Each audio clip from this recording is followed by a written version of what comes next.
Muy buenos días, muchísimas gracias, Julio. En primer lugar, quisiera, por supuesto, agradecer al Consejo Social de la Universidad Politécnica el haber organizado esta sesión. En segundo lugar, y me parece profundamente de agradecer la presencia del consejero de Ciencia, Universidades e Innovación. En fin, no es frecuente que las autoridades asistan o participen o escuchen, por lo menos, las presentaciones de los distintos ponentes, y el hecho de que él se haya quedado aquí me parece que es un aspecto extremadamente importante que, por supuesto, a mí me gustaría no solo resaltar, sino agradecer.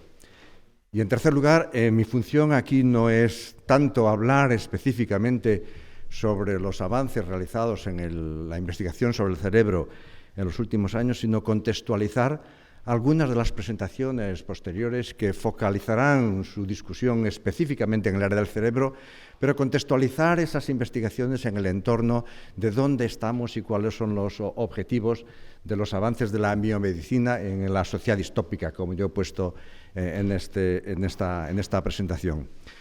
Yo creo que no tengo que convencerles a ustedes del papel fundamental que representa la ciencia, y seguramente una de las imágenes que, al menos para mí, es importante es representar el papel de la ciencia como una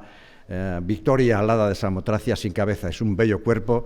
pero sin cabeza. Y realmente creo que lo que aporta la ciencia es ubicar o poner la cabeza a la victoria de Samotracia, porque así ha sido a lo largo de toda la historia del siglo XX, al menos. De hecho, si se hace una representación del papel o las investigaciones que han tenido lugar en los últimos años, o en el último 100 o 200 años en la historia de la humanidad, se pone claramente de manifiesto que ha habido un crecimiento hiperbólico del desarrollo científico y, sobre todo, del desarrollo tecnológico, que, como verán ustedes en mi presentación y las que van a seguir, está muy vinculada a los avances científicos y, sobre todo, a la investigación del cerebro. Y eso ha puesto de manifiesto que, en gran medida, mucho de lo que hoy conocemos, y sobre todo para los que tenemos una cierta edad,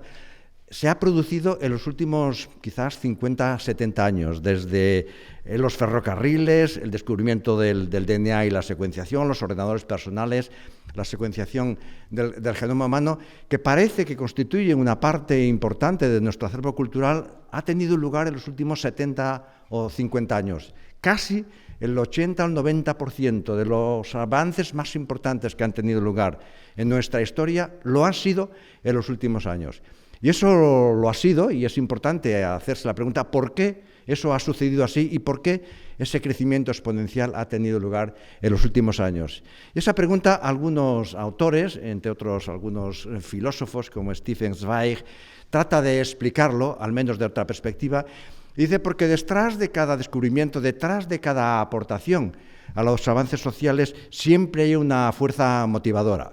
Y detrás de esa fuerza motivadora, que puede ser de origen moral, ético, siempre hay un componente material. Y Stefan Zweig dice que ese componente material en el pasado, sin duda alguna, lo desarrollaron los mercaderes, y la motivación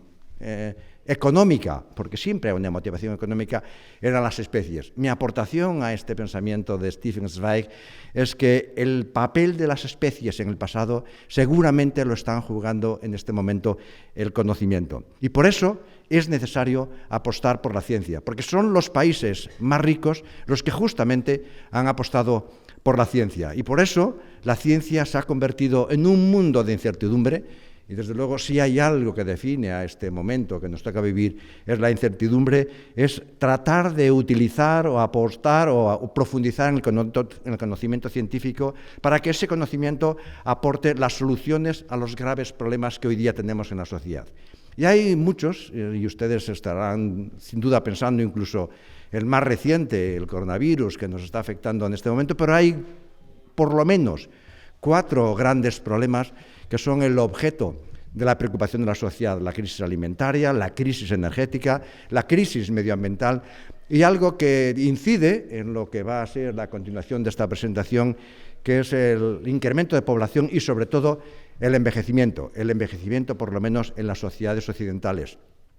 Y para resolver esos problemas, para utilizar la ciencia y el conocimiento en aras de la solución de estos problemas, lo que tenemos que hacer es hacer nuevas preguntas, porque las viejas preguntas siempre tienen las mismas respuestas. Y para ello, como ya decía Albert Einstein, es importante producir cambios en el paradigma. Y ese cambio en el paradigma se ha producido ya, de hecho, y aquí me restringiré específicamente a las ciencias del área de la biomedicina, y como decía David Baltimore, Premio Nobel de Fisiología y Medicina, si hay algo que caracteriza a las ciencias biomédicas y por ende también a otras ciencias en el siglo XXI es que ha perdido la estancaidad en el ámbito de las disciplinas, y la ciencia, y desde luego, repito, en el ámbito de la biomedicina, se ha hecho, entre otras cosas, de una manera muy clara, manifiesta, interdisciplinar. Y eso ha permitido que lo que en el pasado eran redes nacionales de investigación, ahora son consorcios globales. La globalidad ha invadido,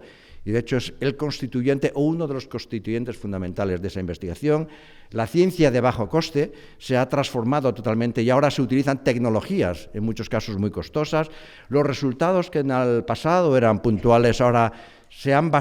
basan en una generación masiva de datos, y esto tiene una implicación fundamental, como decía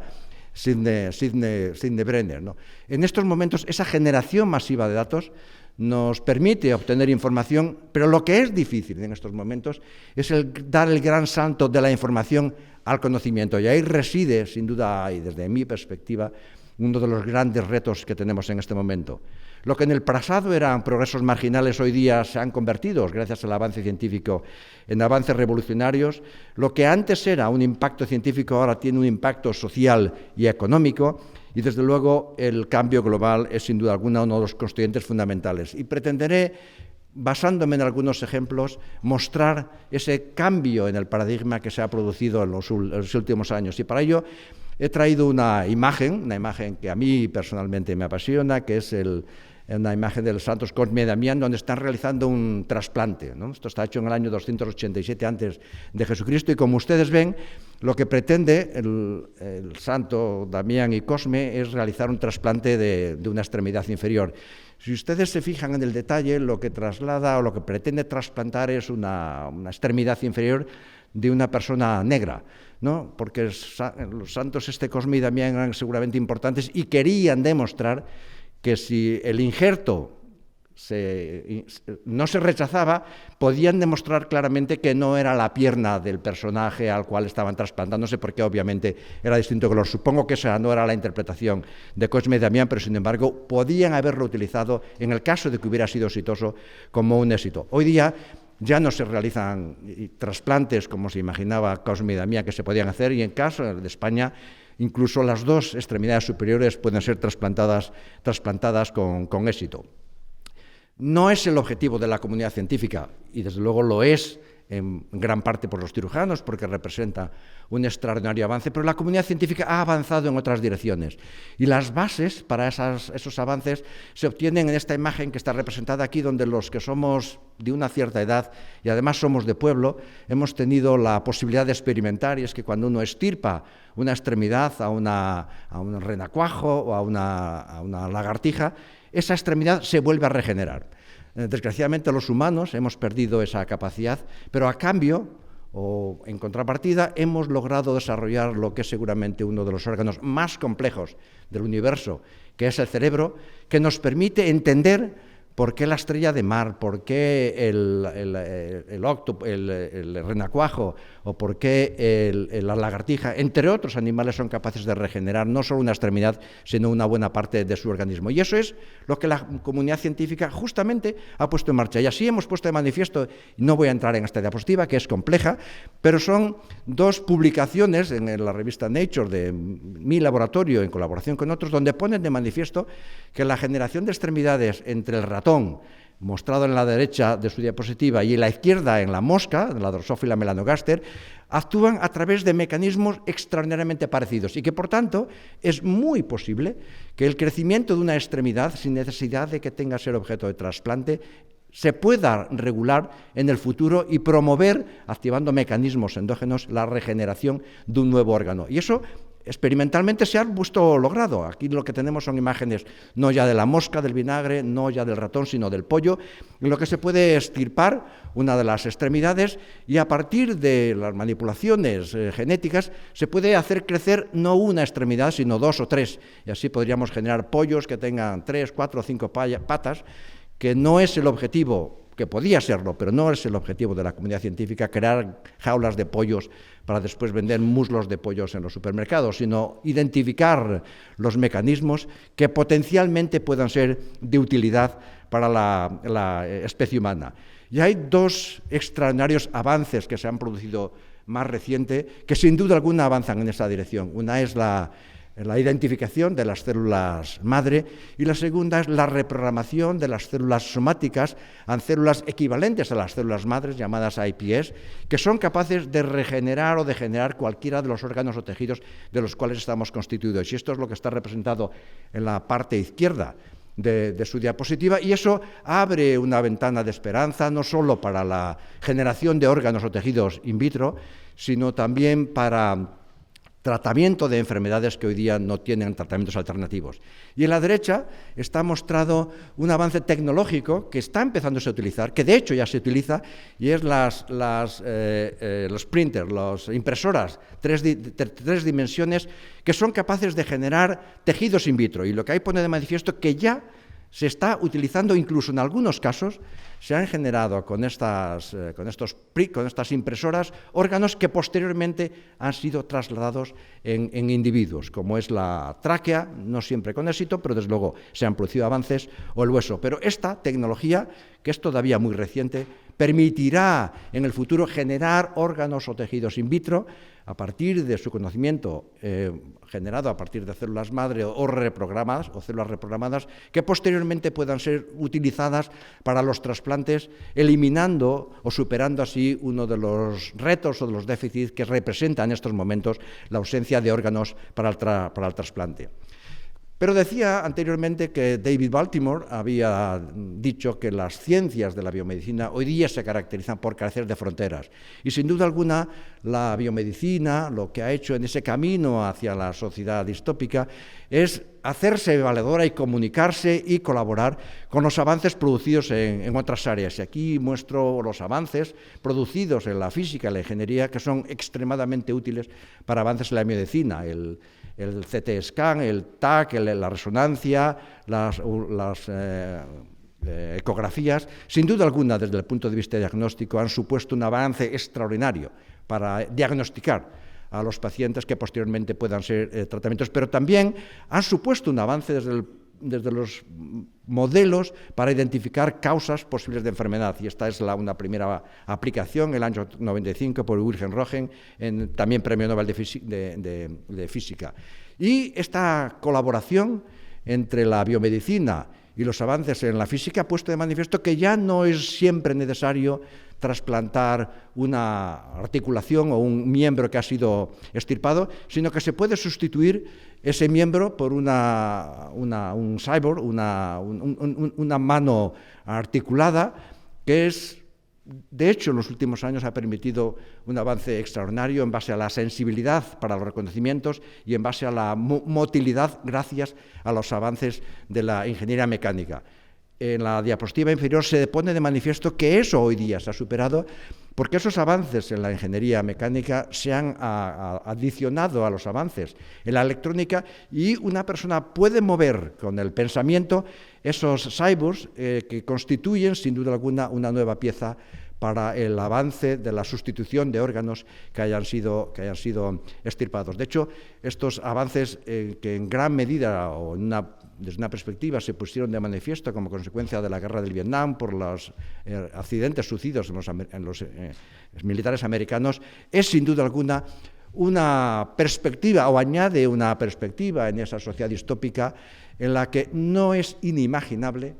que en el futuro una gran medida de nuestros órganos sean sustituidos por órganos, por estos cyborgs, por órganos mecánicos, porque algunos de ellos han mostrado ser extraordinariamente competitivos. Y ahí yo creo que el corredor de los 400 metros australiano es casi equivalente al que tiene las dos piernas sustituidos con cyborgs de estos, piernas mecánicas, es casi tan rápido como los que lo tienen con piernas normales. Decía que además de los avances en la ingeniería mecánica se han producido avances en la electrónica sustituida, y aquí lo que represento es Julie, una chica joven que como consecuencia de un aplastamiento en la columna ha quedado parapléjica y no no podía literalmente moverse. Como consecuencia de la implantación de un chip electrónico en la columna, esta persona no se puede. En cualquier caso, es capaz de moverse en su silla, incluso capaz de andar en bicicleta. Y esto, de nuevo, ha sido como consecuencia de esa simbiosis en la investigación biomédica, en la investigación electrónica y su utilización para mejorar la calidad de vida de las personas. Decía que quería mostrarles los avances que han significado, utilizando como modelo aquella trasplante de Cosme y Damián. Hay otro avance que en la sociedad mundial ha sido espectacular, que es la utilización de la necrosia para identificar la causa de mortalidad de los pacientes. Esto es verdad que ha servido para los futuros pacientes, pero servía poco a aquellos pacientes que ya habían fallecido. Pero de nuevo aquí la ciencia se ha puesto a investigar y a través de la colaboración o la utilización o la simbiosis con otras ciencias de la vida como la inteligencia artificial o el Big Data se han producido avances extraordinarios. No voy a entrar en muchos de ellos, pero hay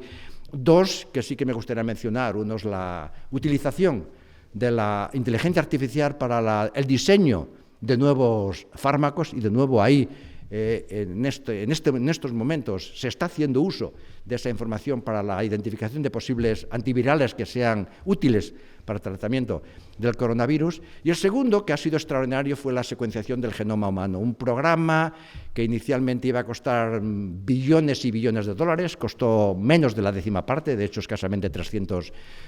millones de dólares, que iba a tardar ser indefinido y se realizó en prácticamente 7 u 8 años y que ha abierto sin duda alguna una nueva ventana para el conocimiento o la aproximación al conocimiento de las enfermedades y que de hecho supuso que si bien la primera secuenciación costó 300 millones de dólares, la secuenciación de un DNA de humanos hoy día cuesta escasamente entre 500 y 1.000 dólares y se realiza en unas pocas horas. Y eso ha sido posible gracias al avance tecnológico, a la utilización de la ley de Moore que permitía en el pasado duplicar el número de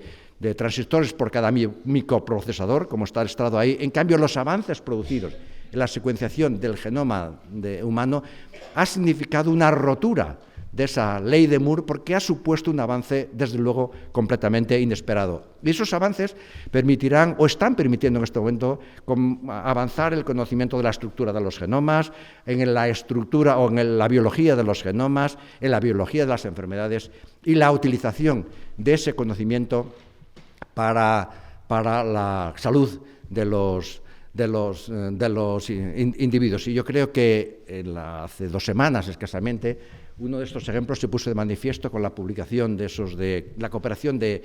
más de 2.000 laboratorios a través de todo el mundo, la secuenciación del genoma de más de 4.000 pacientes afectados de genes para tratar de identificar las causas moleculares de unos cuantos cánceres, de más de 38 tipos de cáncer, en ese tipo concreto, en lo que se ha llamado medicina personalidad, y que desde luego ha abierto una ventana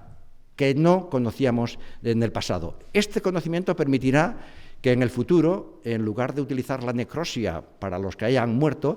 nos permita o podamos identificar todos estos genes cuyas alteraciones están implicadas en patologías, en este caso concreto el cáncer, pero también en otras patologías que pueda ser de utilidad y desde luego que sea susceptible de ser utilizado cuando todavía estamos vivos.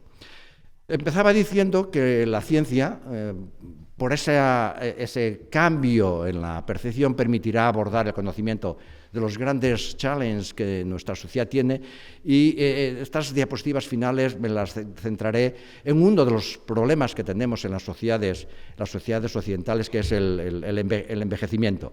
Un envejecimiento que es importante contextualizarlo. Para duplicar la expectativa de vida media en el pasado lejano se tardaron 10.000 años. En cambio, en los últimos 100 años se ha duplicado la expectativa de vida media y eso ha sido producido en gran medida por 2 avances científicos. Uno, los antibióticos y segundo, la vacuna. La vacuna o las vacunas han sido espectaculares. Yo creo que en estos momentos donde cada vez surgen estas sectas, y permítanme que utilice esta terminología, antivacunas, permitió o permite no solo prevenir determinadas enfermedades, sino que ha elaborado de la faz de la Tierra al menos 2 enfermedades, la viruela y en gran medida la polio. De hecho, el número de casos de polio el año pasado no llega ni al centenar y está muy localizado. Y por tanto ha supuesto un avance que tiene pocos parangones en el futuro, y esperamos que esos avances científicos contribuyan en esa gran medida, y el objetivo, las siguientes diapositivas las circunscribe en el contexto qué significa o cómo se aborda la posibilidad de luchar contra el envejecimiento. Por supuesto, en el pasado, y yo creo que no es ese debate en el momento actual, se debatía si el envejecimiento es una enfermedad o no lo es. Hoy día tenemos datos contundentes que desde luego el envejecimiento es el mayor factor de riesgo para cualquiera de las enfermedades. Y hoy día, además, en el caso del coronavirus, todavía ha acentuado más ese factor de riesgo del envejecimiento. Y luchar contra ello supone, por tanto, tratar de entender, prevenir, y si es posible, como se hizo en el pasado con las vacunas, eliminar la gran medida del factor de riesgo con muchas enfermedades. Y ahí están el cáncer, la obesidad, el riesgo cardiovascular, enfermedades inflamatorias y sucesivamente. Y eso la comunidad científica lo ha abordado. Y aquí lo que muestro, sin entrar en detalle, es 2 modelos animales. De nuevo, una vez más, en la comunidad científica en gran medida se utilizan los modelos animales para tratar de identificar las causas de las patologías, pero también para tratar de identificar posibles tratamientos. Es, como digo, 2 modelos, la mosca, la Drosophila melanogaster, la mosca del vinagre, y en este caso un nemátodo que es el C. elegans, que se conoce muy bien toda su dotación genética, hay muchos años de investigación y por tanto es relativamente más fácil, al menos, que los avances en la clínica humana, y lo que han puesto de manifiesto es 2 modelos experimentales, la restricción calórica y la hipotermia, que prolongan la expectativa de vida media en ambos casos y en ambos modelos animales al menos el 20%. Y algunas cosas interesantes, por ejemplo, ¿no? Si uno está sometido, o si una de estas moscas o un nemátodo está sometido a una alimentación normal, pero se disminuye la restricción calórica, su capacidad de prolongar la expectativa de vida media aumenta. Y esto es bueno porque podemos, tener una dieta que nos satisfaga, pero en un momento determinado disminuimos esas calorías y podemos prolongar la expectativa de vida media. Y esto crea, optimismo, ¿no?, en la posible utilización. Como digo,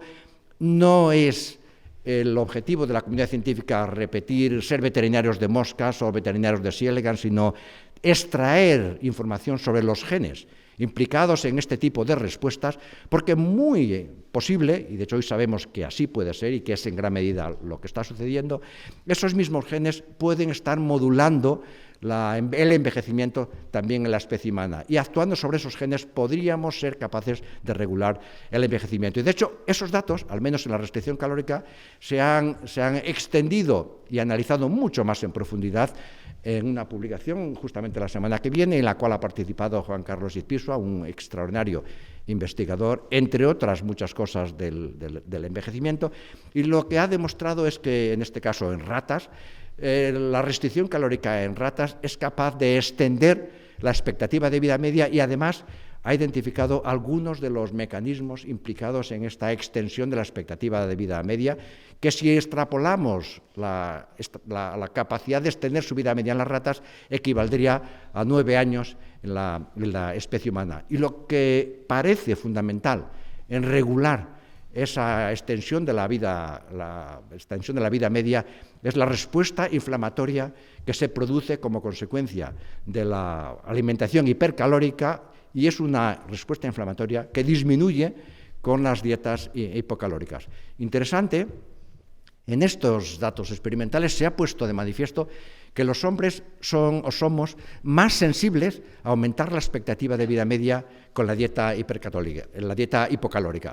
Las causas, desde luego, no las conocemos todavía. Pero el modelo experimental, y de este sabemos menos, que es sin duda alguna extraordinario por promover o aumentar la expectativa de vida media, es la ovulación de las gónadas, que multiplica por 5 la expectativa de vida media. Esto está hecho en el caso del C. elegans. El C. elegans vive alrededor de 20 días, pero el C. elegans al cual se le han extirpado en el nacimiento las gónadas multiplica por 5 la capacidad de vida, es decir, llega a vivir a 100 días, lo que equivaldría a decir que en la especie humana podríamos llegar a vivir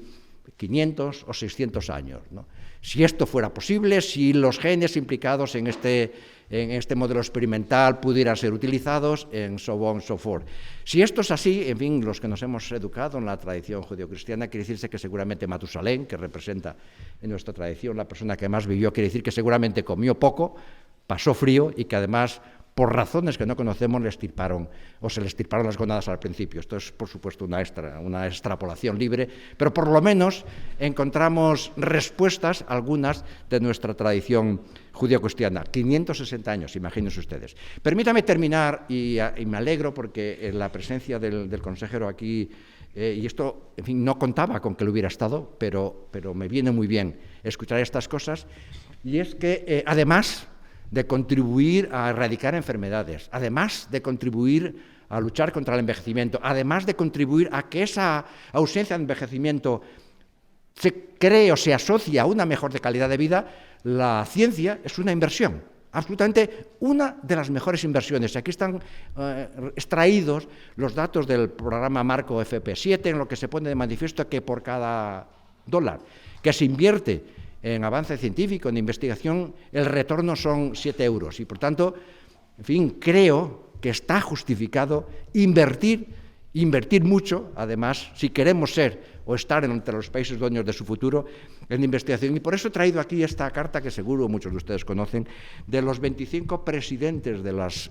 más grandes empresas americanas, al entonces presidente Clinton, diciéndole: señor presidente, invierta usted con fondos federales en investigación, porque más del 75-80% de las patentes que nosotros generamos y que nosotros explotamos y que generan riqueza en el pueblo americano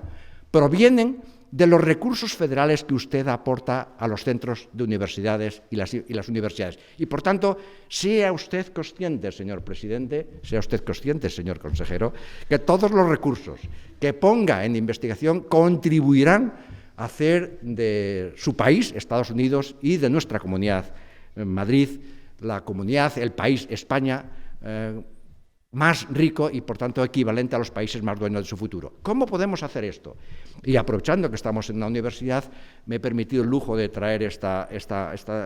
diapositiva que ilustra cómo somos o son las universidades las que generan esa riqueza cultural a partir del conocimiento que permea para transmitir, trasladar ese conocimiento a las compañías, porque ahí está la base del éxito. ¿Y cómo eso puede generarse? Y aquí permítame mi frivolidad, yo lo utilizaría, o lo haría utilizando el cuento de la princesa y el beso, en el que diría que estas empresas que se generan a partir del conocimiento de las universidades y los centros de investigación son, sin duda alguna, los elementos fundamentales de la sociedad, de la riqueza. Las ranas las constituyen el número de empresas que se pueden crear a partir de ese conocimiento, de los cuales una buena parte de ellas no serán exitosas. Y el beso que transforma a la rana en príncipe, lo que lo constituye en nuestros momentos es la investigación. Y, por tanto, que si queremos tener príncipes, somos una monarquía parlamentaria en cualquier caso, pero si queremos tener príncipes generados a partir del conocimiento, lo que tenemos es que apoyar la investigación, porque hará que el éxito de esa transformación de empresas de base tecnológica, de startup o de spin-off, sean las que se constituyan como futuras generadoras de riqueza. Esto, como van a ser o son en este momento pocas las que se transforman en esa sociedad de riqueza, me he permitido hacer que no voy a ser exhaustivo, pero mostrarles a ustedes que la ciencia no está exenta de riesgos. No voy a entrar en los detalles, pero hay un caso, y este está vinculado a la investigación medicina, o dos mejor, el Jenner, como desarrollador de las vacunas, que, como ya he dicho anteriormente, fue fundamental para erradicar incluso enfermedades, pero hay otro caso menos conocido, que de hecho también se adapta a mi tradición judío-cristiana, donde me eduqué, que es el caso de James Simpson, que fue el descubridor de la anestesia y que lo utilizó en gran medida para evitar el dolor del parto de las mujeres. Sin embargo, se creó toda una red de manifestaciones, de esas asociaciones so-called culturales, para luchar en contra de la utilización de la anestesia en los casos de los partos. La mujer siempre ha sido históricamente la maltratada, o una de las maltratadas por nuestra sociedad, pero al final triunfó y la anestesia representa hoy día, sin duda alguna, uno de los avances más grandes que se ha producido en la biomedicina. Mi interpretación desde esa perspectiva judeocristiana, en la que él decía, es que seguramente James Simpson lo que dijo es: recuerden ustedes que Eva salió de la costilla de Adán, pero cuando Adán estaba dormido. Muy posiblemente lo que había hecho Jehová fue anestesiarlo para que no tuviera dolor. Con lo cual salió satisfactoriamente de ese problema. Y por tanto, decirles que la ciencia está rodeada de riesgos, pero el riesgo más importante, con mucho, es no apostar por la investigación. Aquí les muestro casi la última diapositiva de este pájaro, que se llama Pleobá, me parece, cuya misión o cuya supervivencia es limpiar los dientes del cocodrilo. Sin duda alguna todos ustedes pensarán, eso sí que es arriesgado, ¿no? Pues no hay caso descrito en el que se ha demostrado que algún pájaro de estos haya muerto por el mordisco del cocodrilo. Lo que nos pone de manifiesto es que si este pájaro ha sido capaz de hacer un correcto management del riesgo, nosotros con el cerebro, y oirán después las capacidades que el cerebro tiene, sin duda alguna nos va a capacitar no solo para entender cómo se generan extremidades, sino también para saber manejar el riesgo y hacer del riesgo una oportunidad, que sin duda alguna es lo que queremos. Terminar con dos tecnologías rompedoras absolutamente, que abren una puerta de futuro para la cual en muchas ocasiones no estamos preparados. Una es la edición genómica. Hoy día somos capaces, en modelos experimentales, incluso ya se ha hecho en humanos, en un caso alocado en los chinos, de edición genética en línea germinal, cosa que está prohibido absolutamente por todas las instituciones, no obstante, un chino por lo menos lo ha hecho. Somos capaces de modular absolutamente la expresión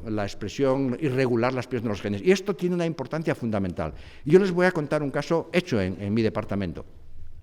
Hoy día sabemos que tenemos genes supresores de tumores que previenen el crecimiento de tumores. Uno de ellos es el P53. Nosotros en humanos tenemos 2 alelos, uno por cada cromosoma,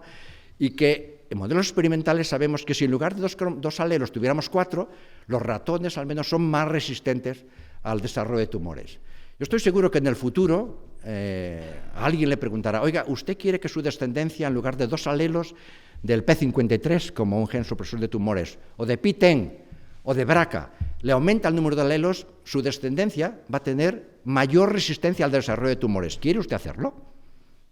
Hoy día la respuesta es no, porque esto está prohibido por todas las convenciones. Lo que no estoy seguro, y esto será uno de los debates que puede surgir al final, y yo creo que Diego Gracia aquí es uno de los mejores expertos en este tipo de debates y nos iluminará y nos ilustrará con sus discusiones, no estoy seguro que ese debate se mantenga en el futuro. Y hemos de estar preparados para ello, porque hoy día la ciencia está poniendo en manos de quien decide, en nuestras sociedades democráticas, que son nuestro poder ejecutivo, qué hay que hacer y cómo hacerlo en el futuro. Y esto nos concierne a todos los individuos. Y lo que a mí me gustaría es que estas decisiones tan trascendentales, tan fundamentales, no estén tomadas por personas que carecen de la información adecuada. Y de nuevo digo esto porque sería y es fundamental que este tipo de decisiones participemos todos los ciudadanos y, desde luego, los expertos en cada uno de estos ámbitos. Y el otro y última diapositiva es que vamos a hablar del cerebro, o se van a hablar los siguientes ponentes del cerebro. El cerebro, evidentemente, todos lo ubicamos, está construido en la cavidad craneal, pero últimamente se ha puesto de manifiesto que además de miles de millones de neuronas en el cerebro, tenemos cientos, casi miles de millones también en el intestino, y que hay ahí unas bacterias denominadas cuyo conjunto se define como macrobiota, que constituyen entre 10 y 100 veces más que el número de células que tenemos en todo el organismo y que determinan en gran medida no solo la susceptibilidad a enfermedades, sino también el comportamiento. Y que hay una interacción extraordinaria entre todas esas neuronas